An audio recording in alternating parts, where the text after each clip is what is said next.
Okay, good evening to all of you. तो आज हम लोग ओके जो लास्ट लेक्चर था उसमें एग्जांपल 5.7 देखा था। ओके, आज हम लोग स्टार्ट करेंगे with example 5.8। Okay, while completing it's third oscillation during linear SHM, a particle is at minus root 3 upon 2 times a, okay, heading to the mean position, determine the phase angle। okay, तो जो भी information अभी यहाँ पे दी हुई है, okay, उसको हम लोग क्या करते हैं, लिखना चालू करते हैं। सो इसका जो पोजीशन दिया हुआ है, अब मैंने आपको पहले ही बोला हुआ है, the position is always measured from the mean position. Okay, हम लोग बोलते हैं एक्स का वैल्यू दिया हुआ है minus root three by two times A. ये आपका पहला इक्वेशन है, ठीक है। और हम लोग क्या बोलते हैं कि अगर आप यहाँ पे देखोगे तो what they have given is while completing it's third oscillation during linear SHM, a particle is at minus root 3 upon 2 times a heading to the mean position, determine the phase angle। ठीक है, अब ऐसे case में आपको बस ये ध्यान में रखना है, ठीक, कि हम लोग सबसे पहले जो लीनियर एसएचएम का इक्वेशन है वो लिख देते हैं। x is equal to A sine bracket omega T plus five. अब जो ओमेगा टी प्लस फाइव, तो मैं बोलूंगा let the total phase omega T plus five be equal to three. हम लोग क्या बोलेंगे, x equal to a sin theta, okay, is nothing but equal to minus root three by two times A. ये clear है। अब इसमें हम लोग बोलेंगे कि ये दोनों जो इक्वालिटीज है उसको कंसिडर करते हैं। हम लोग बोलेंगे A sine theta is equal to minus root three upon two times A. Okay, तो मैं बोलूंगा ए कैंसिल हो जाएगा। और यहाँ पे क्या बोला हुआ है कि अगर आप वो स्टेटमेंट देखोगे, while completing it's third oscillation, इसका मतलब क्या है, तो हम लोग बोलेंगे उसके दो ऑसिलेशन पहले से हो गए। ओके, यानी हम लोग बोलेंगे थीटा में पहले से ही मैं बोलूंगा दो ऑसिलेशन का फेज इंक्लूडेड है। ओके, तो it will be equal to what, four pi. दो ऑसिलेशन यानी कितना होता है, तो हम लोग बोलते हैं फोर पाई। जब एक ऑसिलेशन कंप्लीट होता है यानी जीरो से हम लोग बोलते हैं ए, ए से जीरो, जीरो से माइनस ए एंड माइनस ए से जीरो। आपके डायरेक्शन से बता रहा हूँ।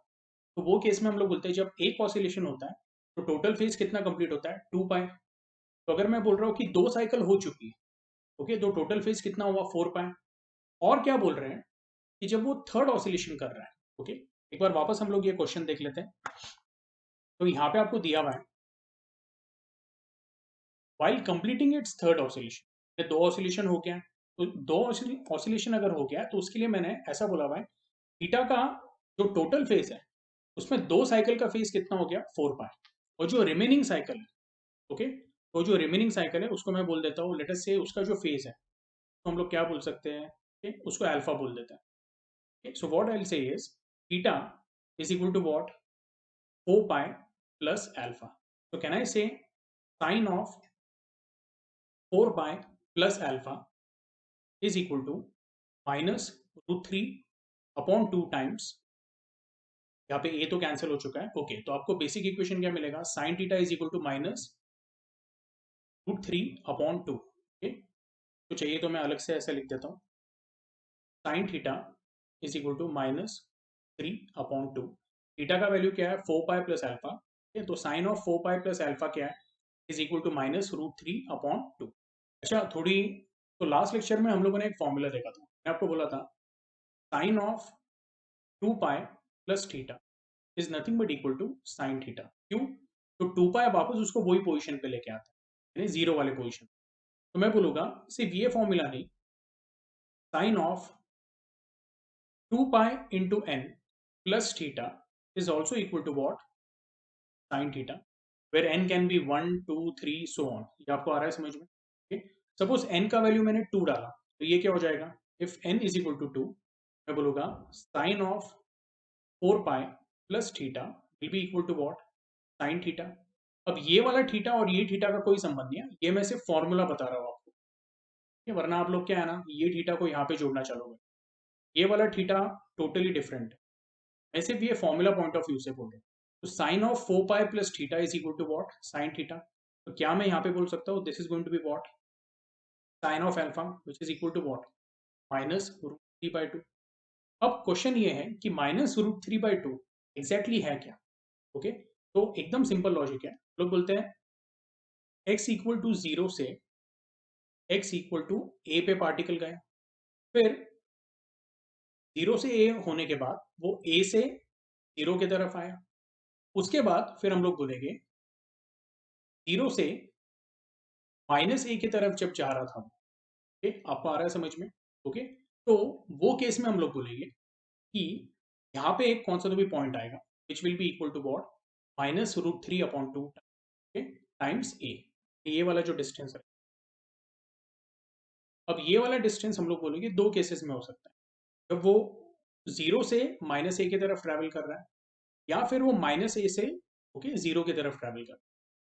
एनीवे, साइन अल्फा का वैल्यू क्या आया है? It is -√3/2। तो मैं बोल देता हूँ this is your equation number second. Okay, तो अल्फा आपको क्या मिलेगा? Alpha will be equal to sine inverse of -3/2। Okay, अब ये जो वैल्यू है, okay, sine inverse of -√3/2। Okay, तो आप बोलोगे सर ये जो नेगेटिव साइन है उसको कैसे अकाउंट करने का? तो मैं आपको एकदम सिंपल बात बोलूंगा। ठीक है, पहले तो आपको साइन के सब बेसिक वैल्यूज पता होने चाहिए। जैसे हम लोग बोलते हैं साइन ऑफ 30 कितना रहता है? It is half. साइन 45 कितना रहता है? ये डिग्रीज में बात कर रहा हूँ मैं, is going to be 1/√2। And sine 60 कितना रहेगा? इज √3/2। तो एटलीस्ट -√3/2 है और ये √3/2 है, यानी कुछ तो आइडेंटिकल आ गया। यस, अब जो नेक्स्ट कंसेप्ट है वो मैं आपको ऐसे बोलूँगा। एक फॉर्मूला है जिसको हम लोग बोलते हैं sine of pi plus theta is equal to what? We say it is equal to minus sine. बोलने का मतलब क्या है? okay?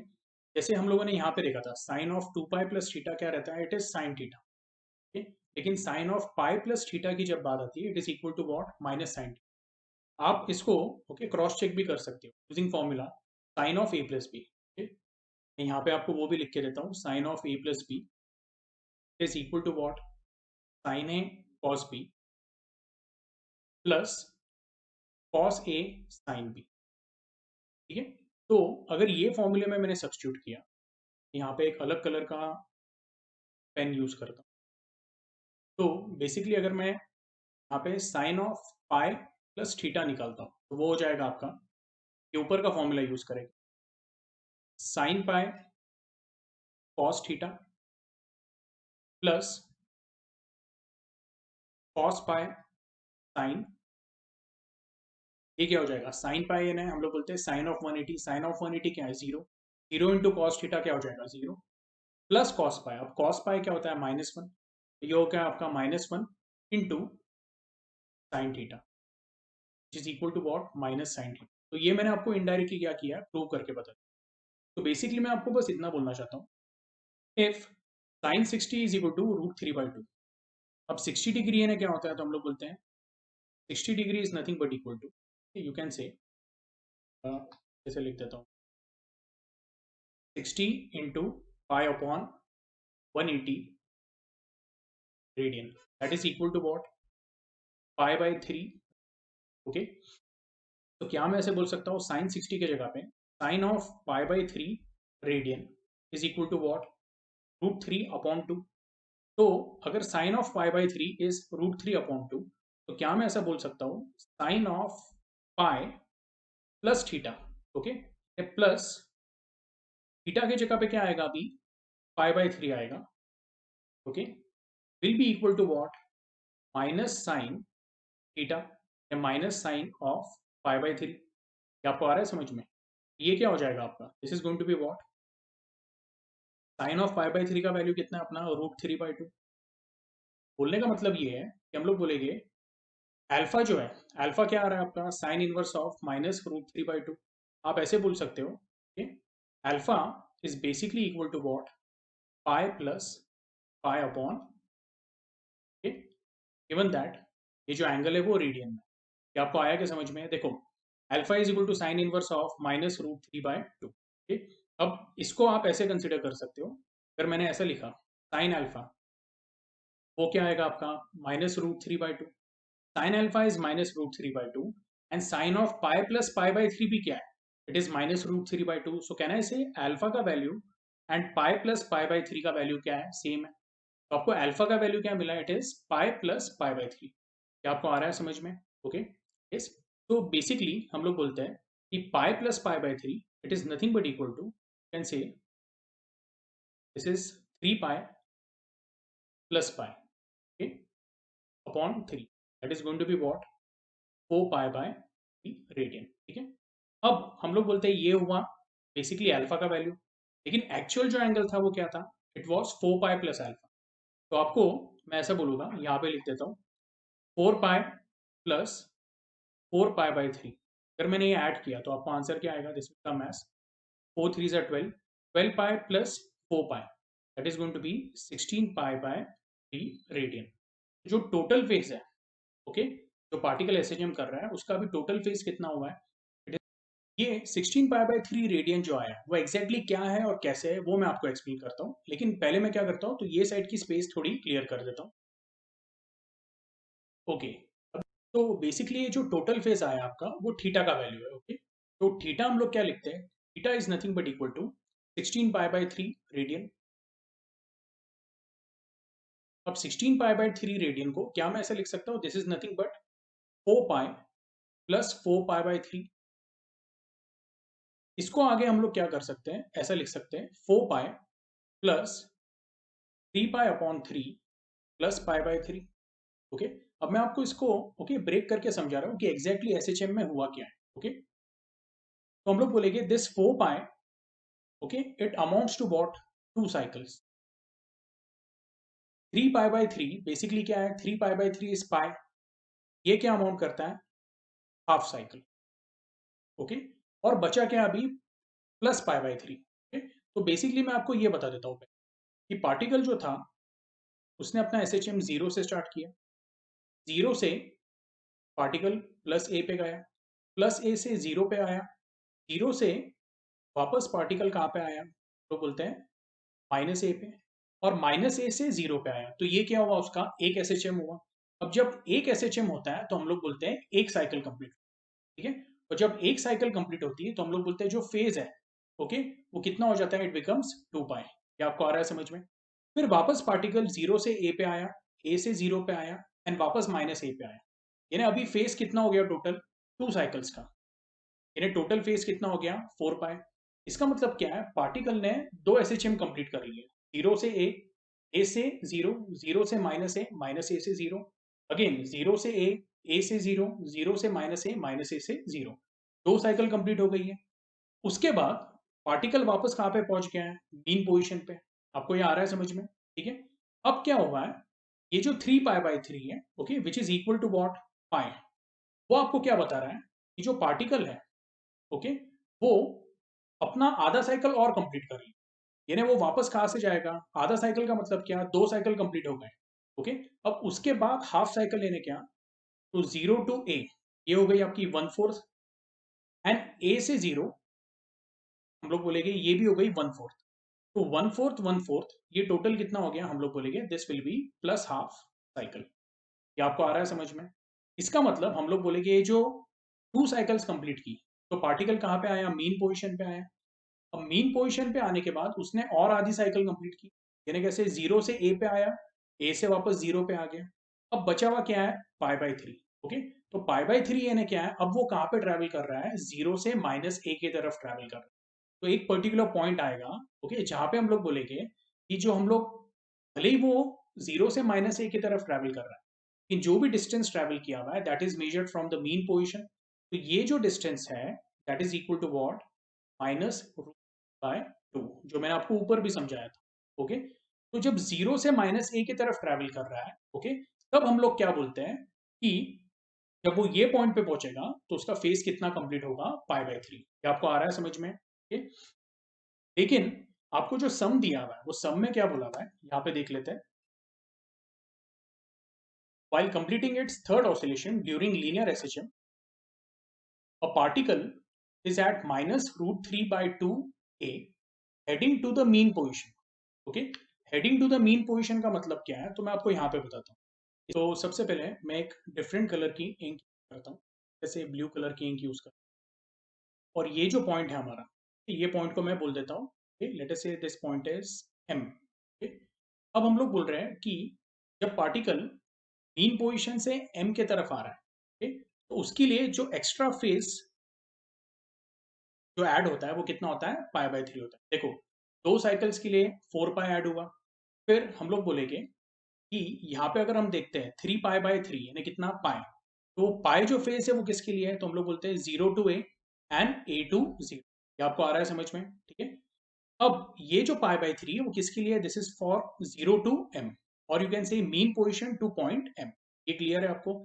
अब मैं आपको एक और बात बताता हूँ, अगर वो मीन पोजिशन से माइनस ए की तरफ आता है, ओके, तो ये मीन पोजिशन से माइनस ए की तरफ का जो फेज है वो कितना रहेगा, तो हम लोग बोलते हैं that is 1/4 of a cycle. एक बात ध्यान में रखो, 0 से ए हो या 0 से माइनस ए हो, हम लोग बोलेंगे that will B 1/4 of a cycle. ये क्लियर है। हम लोग बोलते हैं 1/4 ऑफ अ साइकिल यानी फेज कितना रहेगा, it will B pi by 2 radian. मैं बोलना ये चाहता हूँ 0 टू एम, ओके, फेज जो बनता है वो होता है पाई बाय 3। 0 टू माइनस ए कितना होगा, it will B pi by 2। तो कैन आई से, अगर मैं m से a के तरफ जाता हूँ तो मेरा फेज कितना रहेगा, that will B pi by 2 minus pi by 3। अब pi by 2 minus pi by 3 क्या हो जाएगा, ओके, तो इसको हम लोग कैसे सॉल्व करेंगे, this going to be 3 pi minus 2 pi upon 6, which is nothing but equal to what, pi by 6 radian. क्या आपको आ रहा है समझ में। बोलने का मतलब ये है कि अगर आप पॉइंट एम से लेके माइनस ए की तरफ ट्रैवल करते हो तो आप कितना फेज ऐड करोगे साइकिल का, that will B pi by 6 radian. Similarly अगर आप माइनस ए से भी एम की तरफ आते हो तो आप और कितना एडिशनल फेज करोगे साइकिल का, that will B pi by 6। तो यहाँ पे मैं लिख देता हूँ फ्रॉम एम टू ए, जब भी पार्टिकल एम से ए की तरफ ट्रैवल करता है, ओके, तो कितना वो फेज आगे जाएगा, that will be equal to pi by 6 radian. And similarly अगर वो, ओके, ये अभी एम से ए बोला है, एम से माइनस ए होना चाहिए था, ओके, सिमिलरली जब वो माइनस ए से एम के तरफ ट्रैवल करेगा तो कितना होगा, that will B also pi by 6 radian. अब मेरा बोलने का मतलब क्या है, ये जो आंसर हम लोगों ने निकाला है ना, उसमें हमारा पार्टिकल -√3/2 पे तो आ रहा है, लेकिन वो कब आ रहा है, जब वो मीन से एक्सट्रीम की तरफ ट्रैवल कर रहा है। हमको क्या बोला हुआ है, आपने कब कैलकुलेट करना है, जब वो एक्सट्रीम से मीन की तरफ आ रहा है। इसका मतलब हम लोग बोलेंगे कि ये जो पाई बाय 3 है, ओके, वो आपका कहाँ तक हुआ, एम तक हुआ। अब एम से वो वापस क्या हो रहा है, माइनस ए की तरफ आ रहा है। तो एम से माइनस ए यानी मुझे इसमें क्या ऐड करना पड़ेगा, प्लस एम से माइनस ए कितना होता है, पाई बाय 6, बराबर है। और हम लोग बोलेंगे कि वापस फिर वो माइनस ए से एम की तरफ जाएगा, यानी आपको और एडिशनल कितना ऐड करना पड़ेगा, पाई बाय 6।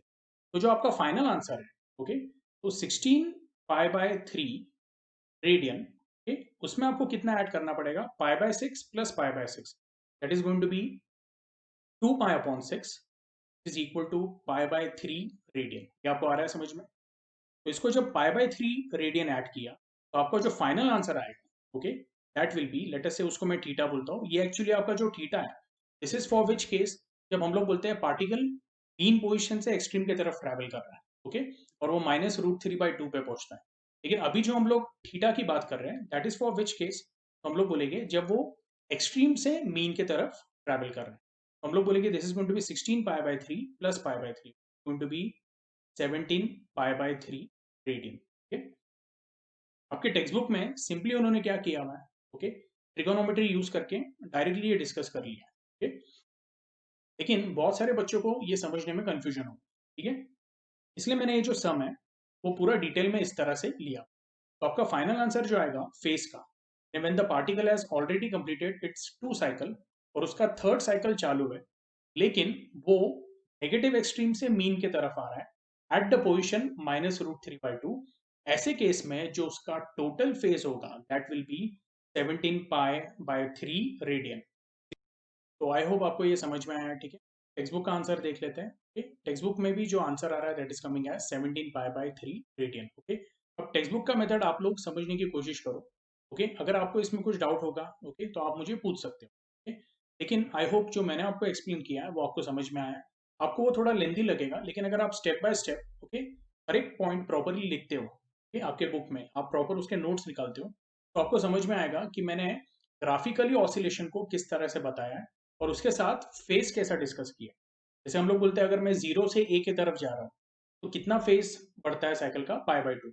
ओके, हमेशा ध्यान में रखो, एक साइकिल के लिए फेज कितना है, 2 पाई। ओके, आधे साइकिल के लिए फेज कितना है, पाई। 1/4 साइकिल के लिए फेज कितना है, पाई बाय 2 रेडियन। और हम लोग बोलते हैं 1/4 साइकिल यानी क्या, तो आइदर 0 टू ए, और ए टू 0, और 0 टू -a, और -a टू 0।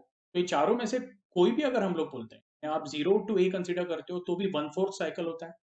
जब वो ए से 0 पे आएगा तो भी हम लोग बोलेंगे it will B 1/4 cycle. Yes, I hope आपको ये समझ में आया है। ठीक है, तो ये बहुत इंपॉर्टेंट है। एनीवे, इसके बाद जो नेक्स्ट टॉपिक है that is graphical representation of SHM. तो ये जितने भी केसेस हैं ये हम लोगों ने पहले ही क्या किए हुए, डिस्कस किए हुए। तो मेरा आप लोगों से एक रिक्वेस्ट है कि आप लोगों ने खुद से एक बार क्या करना है, रीड कर लेना है। ठीक है, यस। मैंने आपको ये भी बोला था कि स्मॉल टी का वैल्यू आप 0, t/4, t/2, 3t/4, t and 5t/4 लेते हैं। ठीक है, और उसके लिए हम लोग बोलते हैं जो आपको थीटा का वैल्यू मिलता है that is 0, pi, pi, 3 pi, 2 pi and 5 pi. और जैसा पहला वाला केस लिया था that was what, particle is executing SHM starting from the mean position towards positive, okay, extreme. अब टुवर्ड्स पॉजिटिव एक्सट्रीम ऐसे केस में हम लोग बोलते हैं कि जो आपका इपॉक होता है फाई, वो फाई का वैल्यू क्या रहेगा, इट विल बी 0। ठीक है, ये सब हम लोगों ने डिटेल में लिया हुआ है। इसके फिर ग्राफ्स भी देखे थे हम लोगों ने। ओके, तो आपका डिस्प्लेसमेंट ग्राफ जो आता है that is a normal sine cycle. Okay, velocity graph जो आता है वो आपका कोसाइन साइकिल आता है। और जो एक्सीलरेशन का साइकिल आता है वो भी साइन साइकिल ही आएगा या साइन कर्व ही आएगा, लेकिन हम लोग बोलते हैं वो नेगेटिव साइन कर्व आता है। क्यों, हम लोग बोलते हैं कि जो एक्सीलरेशन है A, it is equal to what, -ω²x। ठीक है, उसके बाद सेकंड केस जो है तो हम लोग बोलते हैं particle performing SHM and starting from positive extreme. ये भी हम लोगों ने डिटेल में एक्सप्लेन किया हुआ है, मैंने आपको बोला था। okay? जब पार्टिकल मीन पोजीशन से नहीं लेकिन पॉजिटिव एक्सट्रीम से स्टार्ट करता है, इसका मतलब क्या, पहले ही 0 से ए की तरफ ट्रैवल कर चुका है। अब 0 से ए की तरफ ट्रैवल कर चुका है, इसका मतलब क्या, तो पहले से ही 1/4 साइकिल का क्या है, बेनिफिट है। पहले से 1/4 साइकिल का बेनिफिट है, इसका मतलब उसको इपॉक कितना मिला है, तो जो इपॉक उसका रहेगा that will be what, it will be pi radian. ठीक, तो जब आप ये फॉर्मूले में डाल देते हो तो आपको मिलेगा x is equal to a sine of omega T plus pi, which is nothing but equal to x is equal to a cos of omega T. ठीक, इसको आप जब डिफरेंशिएट करोगे तो आपको वेलोसिटी का इक्वेशन मिलेगा। उसको फिर से जब आप डिफरेंशिएट करोगे तो आपको एक्सीलरेशन का इक्वेशन। ठीक है, yes? तो ये भी केस हम लोगों ने डिस्कस किया था। उसके बाद इसमें एक और केस है दैट इज, यहाँ पे डायरेक्टली उनके ग्राफ्स दिए हुए हैं। ठीक, यस। एनीवे सिर्फ उन्होंने दो केसेस डिस्कस किए हुए हैं। हम लोगों ने ये भी डिस्कस किया था जब वो मीन पोजीशन से स्टार्ट होता है लेकिन पॉजिटिव की तरफ नहीं नेगेटिव की तरफ जाता है, ऐसे केस में हम लोग बोलते हैं कि जो फाई का वैल्यू आता है कितना आता है, it is pi radian.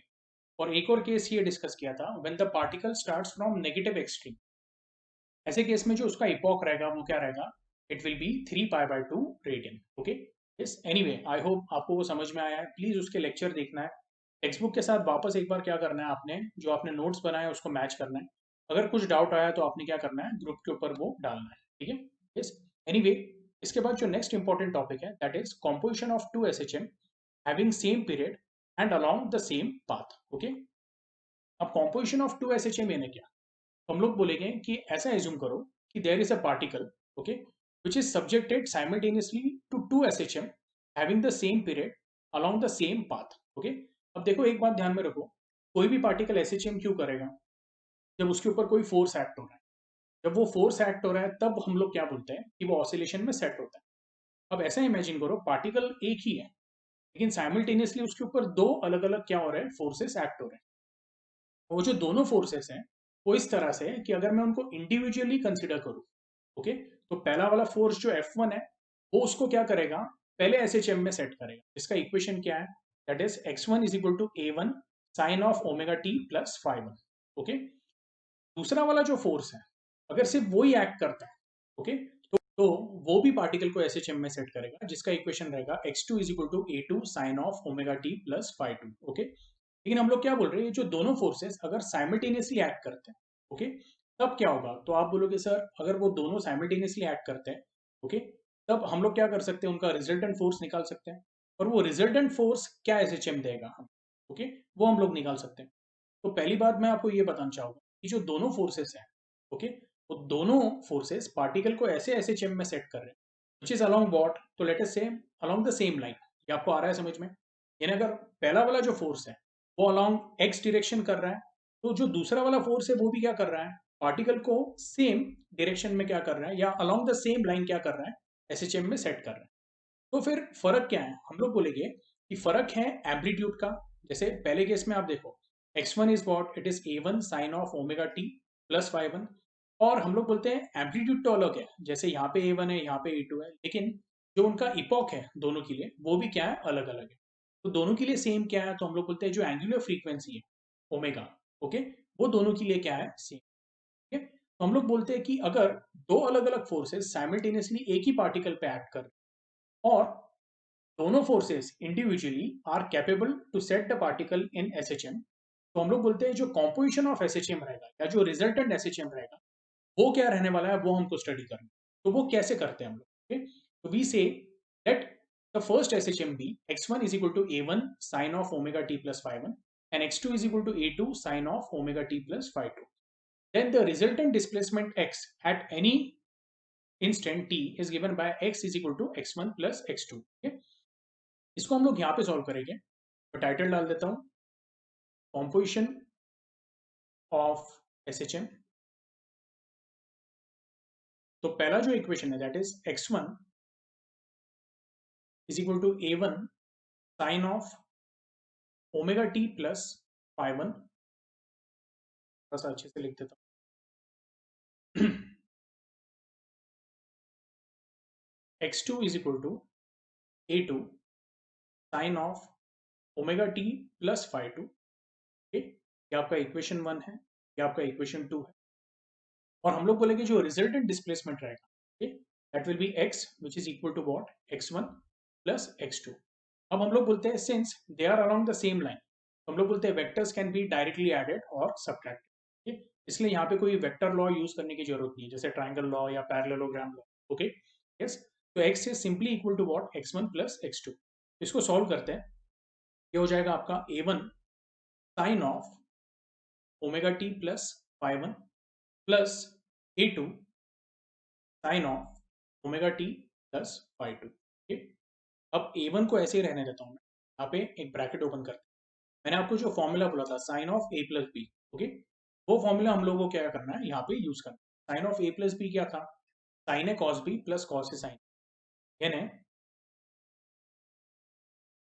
Sign omega T cos phi1 plus cos omega T sine phi1, okay, plus a2 sine omega T cos phi2 plus cos omega T sine phi2।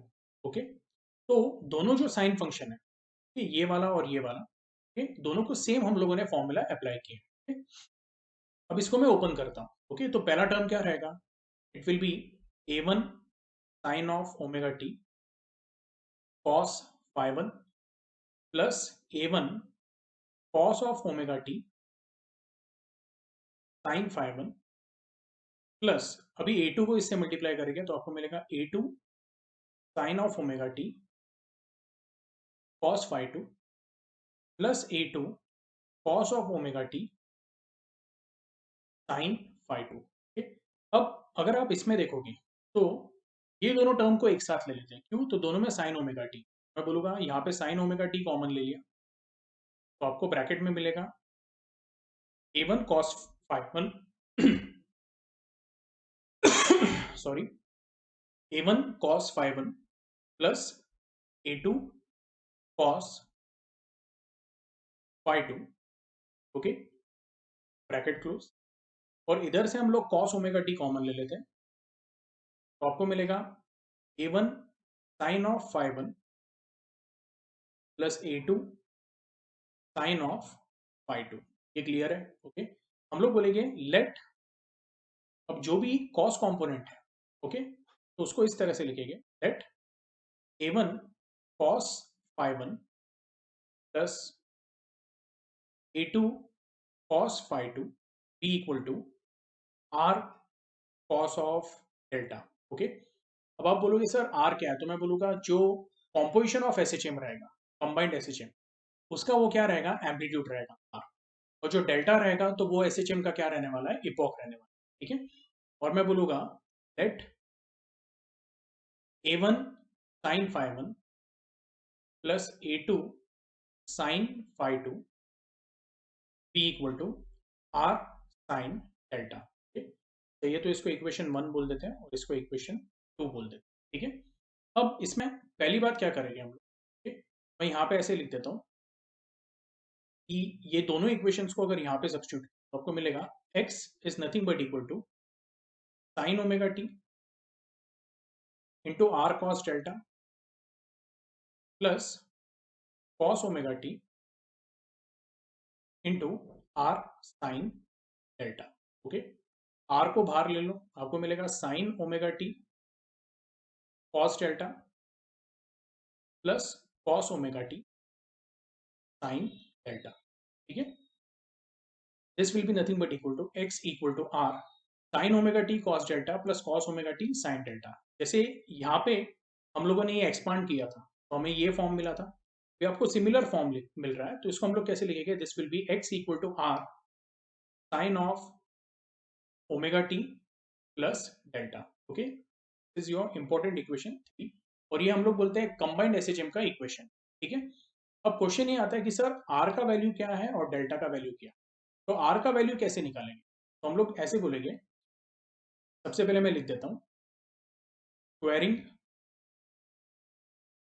And adding equation 1 and 2। Okay, अब ये क्यों किया है तो वो मैं आपको बताता हूँ। ओके, तो सबसे पहले मैं अलग कलर यूज करूंगा, लेट अस से रेड कलर यूज करता हूँ। तो squaring and adding equation 1 and 2, तो सबसे पहले ये जो आरएचएस है इसको स्क्वायर कर लेते हैं, और मैं अभी एलएचएस पे लिखता हूँ। तो आर कॉस डेल्टा इसको स्क्वायर किया तो आपको क्या मिलेगा, R square cos square delta. देखो एकदम सिंपल रूल है, पहले स्क्वायर कर रहे हैं इक्वेशन को और फिर हम लोग क्या कर रहे हैं, दोनों इक्वेशन को ऐड कर रहे हैं। तो आर एच एस को ऐड होगा, तो R cos square delta plus R square sine square delta. Okay, ये आर स्क्वायर है, मैंने आर बोला था, okay sorry, R square cos square delta plus R square sine square delta. Okay, तो जो आर एच एस का term है उसको एल एच एस पे लिख दिया, क्या फर्क पड़ता है, इस इट इज इक्वल टू, अब इसको हम लोग स्क्वायर करेंगे। तो जब आप बाइनोमियल टर्म को स्क्वायर करते हो तो आपको कौन सा फॉर्मूला यूज करना है, A plus B the whole square. तो ये आपका क्या हो जाएगा, this will become A one square cos square phi one plus हम लोग बोलेंगे twice A one A two cos phi one cos phi two plus A two square cos square phi two. अब एक बड़ा वाला प्लस का sign लगा देते हैं, R square sine square delta ये तो लिखा है, लेकिन अभी इसका जो स्क्वायर है एलएचएस का वो हमें लिखना है। वो क्या हो जाएगा, A one square sine square phi one plus twice A one A two sine phi one sine phi two plus A two square sine square phi two. I hope आपको ये स्टेप समझ में आया है। ओके, देखो ये जो दोनों टर्म्स हैं इसको मैंने A plus B the whole square का फॉर्मूला क्या किया है, अप्लाई किया है, और फिर दोनों को मैंने ऐड किया, ठीक है। अच्छा, यहाँ से क्या कॉमन आएगा, आर स्क्वायर कॉमन आएगा, मेरे पास बचेगा क्या, ब्रैकेट में cos square delta plus sine square delta.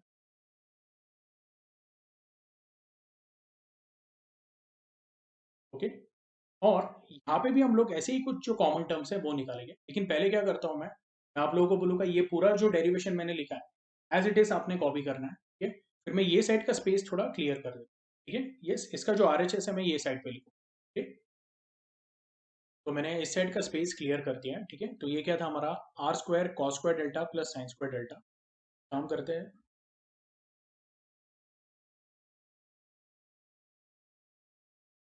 Okay, तो ये जो टर्म है मैं यहाँ पे लिख देता हूँ, this is going to be R square cos square delta plus sine square delta in bracket, this will be equal to, अब यहाँ पे देखिए ए वन स्क्वायर और ए वन स्क्वायर, ये जो दोनों टर्म्स है इसको कंबाइन करते हैं। तो मैं a1 स्क्वायर क्या कर लेता हूँ, कॉमन ले लेता हूँ, और यहाँ पे रहेगा cos square phi one plus sine square phi one. Okay, फिर मुझे सिमिलरली यहाँ पे भी ऐसे टर्म्स दिख रहे हैं, a2 square and e2 square, उसको लिख लेता हूँ पहले मैं, plus a2 square cos square phi two plus sine square phi two. और ये अभी बीच के दो टर्म्स हैं, तो इसमें क्या कॉमन है, ट्वाइस a1 a2, तो वो मैं आखिरी में लिख लेता हूँ, ट्वाइस a1 a2। यहाँ पे आपको मिल रहा है cos phi one cos phi two plus sine phi one sine. अच्छा, अभी यहाँ पे ये जो पहले तीन ब्रैकेट्स हैं, ये ना LHS पे ये एक ब्रैकेट है, तो cos square delta plus sine square delta क्या हो जाएगा, 1।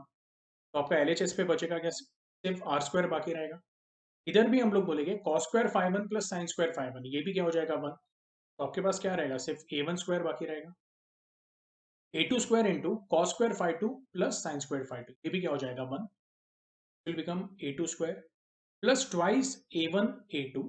ओके, अब ये जो फॉर्मूला है, तो आपको ये फॉर्मूला पता होना चाहिए। Cos of a minus b क्या होता है, cos of a minus b होता है cos a cos B plus sine a sine b. ध्यान से सुनना है, cos of a minus b it is cos a cos B plus sine a sine b. और अगर मैं cos of a plus b की बात करता हूँ, तो वो है cos a cos b minus sine a sine b. Okay, तो यहाँ पे प्लस माइनस का क्या है, हम लोग बोलते हैं, ओके, थोड़ा सा इंटरचेंज हुआ है। ये फॉर्मूला आपको ध्यान में रखना है, जैसे साइन के इसमें अगर प्लस है तो RHS पे भी प्लस आएगा। Sine of a plus b रहा तो क्या रहेगा, sine a cos B plus cos a sine, बराबर है। लेकिन अगर हम लोग बोलते हैं cos of a plus b रहा, तो वो क्या रहेगा, cos a cos b minus sine a sine b. ये फॉर्मूलेस आपके हुए हैं, तो हम लोग बोलेंगे यहाँ पे कौन सा फॉर्मूला अप्लाई करेंगे, तो साइड में लिख देता हूँ, cos of a minus b is nothing but equal to cos a cos B plus sine a sine b. ये आपको मैथमेटिक्स में सिखाया हुआ है, ठीक, यस। तो ये फॉर्मूला आप लोगों ने ध्यान में रखना है, अगर नहीं सिखाया हुआ है तो ये फॉर्मूला ध्यान में रखो। ओके, तो हम लोग बोलते हैं cos a cos B plus sine a sine b. Similarly cos phi one cos phi two plus sine phi one sine phi two, ये क्या हो जाएगा, दिस विल बिकम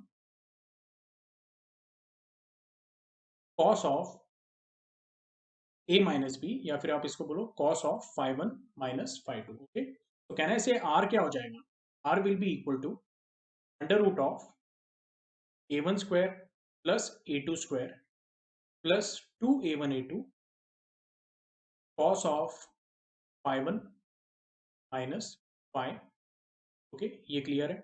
तो ये हमारा एक इंपॉर्टेंट रिजल्ट है, इसको आप लोगों ने मार्क करके रखना है। लेट अस से this is your equation number 3। अब हम लोग क्या करेंगे, जो इक्वेशन 1 एंड 2 है, तो मैं ऐसा लिख देता हूँ, इक्वेशन 2 डिवाइडेड बाय इक्वेशन 1। जब इक्वेशन 2 को इक्वेशन 1 से डिवाइड किया, तो पहले RHS डिवाइड करके देखते हैं, R sine delta upon R cos delta, लेकिन उसको लिखूंगा मैं LHS में। आपको RHS पे लिखना है, RHS पे लिखो, ठीक। तो ये आपको मिलेगा R sine delta upon R cos delta will be equal to, this is going to be a1 sin phi 1 plus a2 sin phi 2 whole upon a1 cos phi 1 plus a2 cos phi 2। Okay, simple है, r और r cancel हो गया, कहना है इसे sin delta upon cos delta, ये क्या हो गया आपका, tan ऑफ डेल्टा।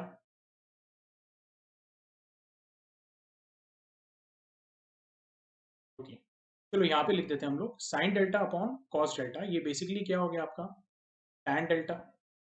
ओके, सो कहना है इसे tan डेल्टा का आपका फॉर्मूला क्या है, a1 sin phi 1 plus a2 sin phi 2 upon a1 cos phi 1 plus a2 cos phi 2। Therefore, can I say delta is nothing but equal to tan inverse of, अब ये जो पूरा bracket है इसका tan इनवर्स ले लेते हैं, a1 sin phi 1 plus a2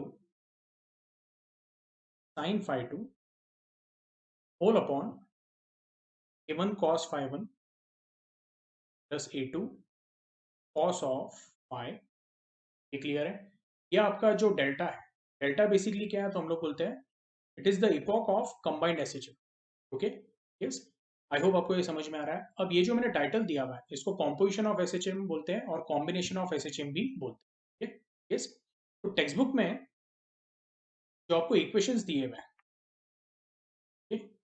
text book में जो रिजल्टेंट आर का वैल्यू है, that is under root of a1 square plus a2 square plus twice a1 a2 cos of five one minus five two, ये इन्होंने क्या किया हुआ है ना, विदाउट सॉल्विंग उन्होंने क्या किया हुआ है, डायरेक्टली दे दिया है। ओके, यस, लेकिन इसका प्रूफ आप लोगों को आना चाहिए।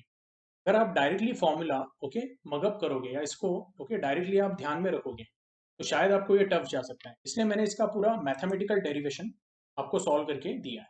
तो प्लीज ये डेरिवेशन सब लोगों ने क्या करना है, अच्छे से नोट करना है, ठीक है। अब इस और जो डेल्टा का इक्वेशन है वो भी एक बार टेक्स्ट बुक में देख लेते हैं। तो डेल्टा का जो इक्वेशन है हम लोगों का क्या है, it is tan inverse of a1 sin phi one plus a2 sin phi two upon a1 cos phi one plus a2 cos phi two. Okay, तो delta is basically tan inverse of, okay यहाँ पे देख लेते हैं, same है a1 sin phi one plus a2 sin phi two upon a1 cos phi one plus a2 cos phi two. Okay, yes, anyway, तो यहाँ पे ये जो दो मेन इंपॉर्टेंट रिजल्ट है वो हम लोगों ने सॉल्व कर लिए, ठीक है।